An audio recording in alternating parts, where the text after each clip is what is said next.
మేము గొప్పవాళ్ళవి, మేము పేదవాళ్ళవి, మేము ఉన్నవాళ్ళవి, మేము లేనివాళ్ళవి అనేది ముందు పక్కన పెట్టండి అమ్మ.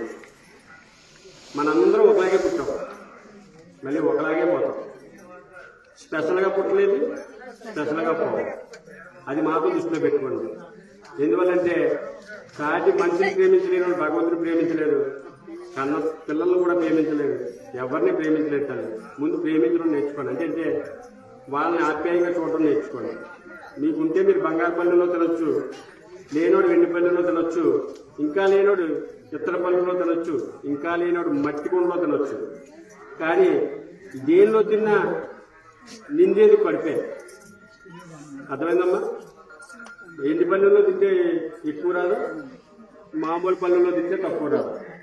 కాబట్టి మీరేం చేయాలంటే అందరూ టీముల కింద ఏర్పడి చుట్టుపక్కల ఏంటంటే ఇందాక మీకు చెప్పాను, నాకు ఓపు తక్కువ ఉందంటే 5 ఇళ్ళు అడుక్కోగలరు, ఇంకా ఓపు ఉంటే 10 ఇళ్ళు అడుక్కోగలరు, లేకపోతే ఇంకా ఓపు ఉందంటే 15 ఇళ్ళు అడుక్కోగలరు.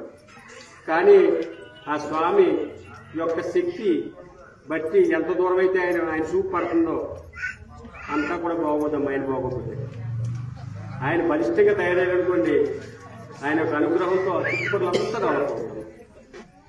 చుట్టుపక్కల ఉన్న వాళ్ళు మాత్రం కంపల్సరీ దీనిలో పాల్గొనండి. ఈ జీవితాలు మారుతాయి తల్లి. ఎప్పుడైతే మీరు అలా చేయగలిగారో ఆనందం మీకు ఇంట్లో ఉంటుందమ్మా. మీరు తెల్లవారుజామున వేసారనుకోండి హ్యాపీగా ఉంటుంది, మీకు తెలియకుండా ఎంతో సుఖంగా ఉంటుందమ్మా. ఫస్ట్ 2 రోజులు 3 రోజులు మీకు కష్టంగా ఉంటుంది, 4వ రోజు మీకు ఎంత తేలిగ్గా ఉంటుందంటే గాలిలో తేలినట్టు ఉంటుందమ్మా.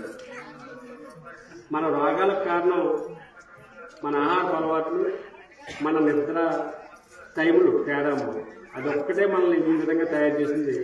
ఆ రెండాటిని సరి చేయగలిగితే మళ్ళీ మనకు భగవంతుడు కనిపిస్తాడు, అన్నీ ఇవ్వగలుగుతాడు, అన్నీ చేయగలుగుతాడు తల్లి. నెక్స్ట్ ఎక్కువ మంది రాలేదు కాబట్టి ఒక వ్రతం ఉందమ్మ చెప్తాను.